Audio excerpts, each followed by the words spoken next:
question 32, we've got a shaded area that we need to find, and we need to find it in an exact form.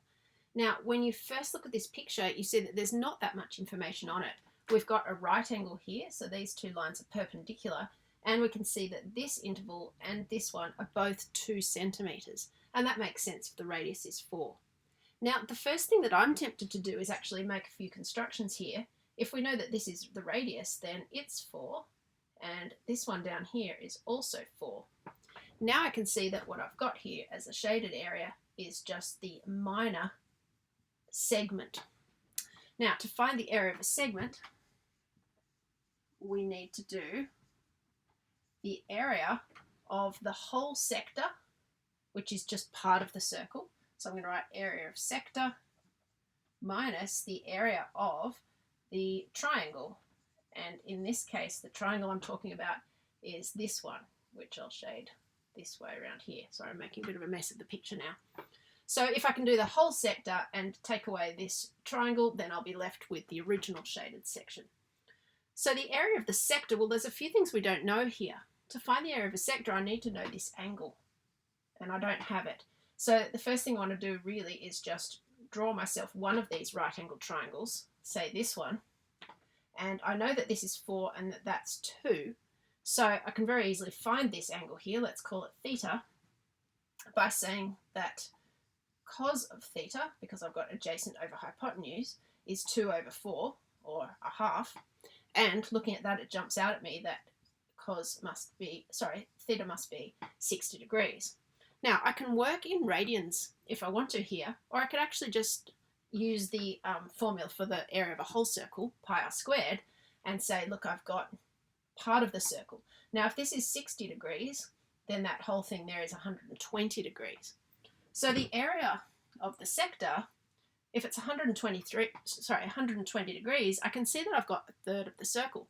So I think it's probably the simplest way to do it. A third pi r squared, where r is 4. That will give me the area of the sector.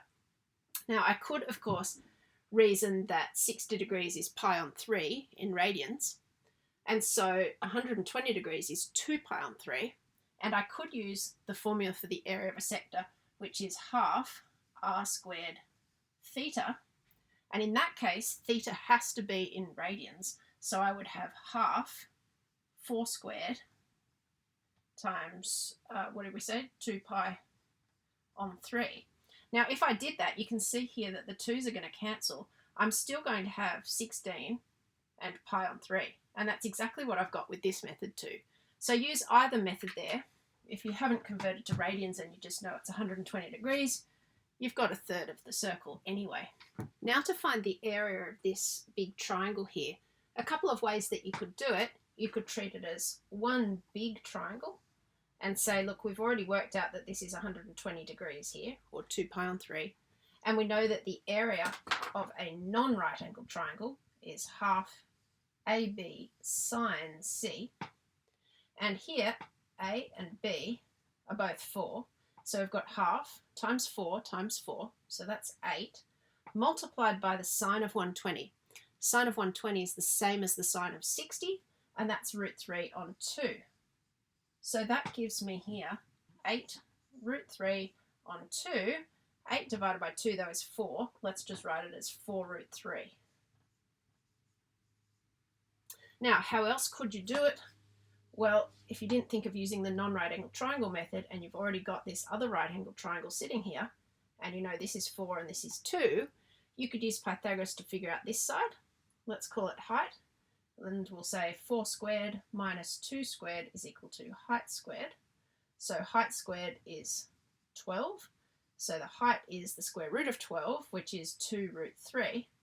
So then when you went to figure this out and put it all in, you'd say we need half times the base, 2, times the height, 2 root 3, and that's the area of just this little triangle. But if we want double that, then we'd have to multiply by 2. And you'd see here that these cancel out, and you end up with 4 root 3 either way. So lots of ways to set this one out. You can have this as your overarching, this is what I'm doing, and then put the bits in underneath. Or you could say, find the area of the sector first and show you're working for that. Find the area of the triangle, show you're working for that. And then say, therefore, the area of the segment equals, and take one away from the other. That's probably even better. Mine was a little bit awkward and I had lots of working over on the side. So probably setting it out, this section and this section, and then putting it all together makes a lot of sense. And of course, you'll finish it off just by simplifying. 4 squared is 16. So we've got 16 pi over 3 minus 4 root 3. Now, can that get better? It can change. How do you know how much to fiddle with something like this? Well, there'll be multiple answers here that are acceptable. I would just stop there because it's in exact form. The fraction that I have is fully simplified and the surd is fully simplified, so it's fine. If you did want to make common denominators, then you would have to multiply this by 3, so you'd have that. So that's another acceptable answer that would be marked fully correct. Or you could even factorize that one and say, let's bring the 4 out the front, and we'll have 4 pi minus 3 root 3 in here, and then the whole thing could be over 3. Or perhaps you kept the 3 out the front with the 4 like that. So lots of answers to express the same thing. I would stop at the first version of it that you get to that looks good enough so that you're not wasting time and potentially making a mistake fiddling with it.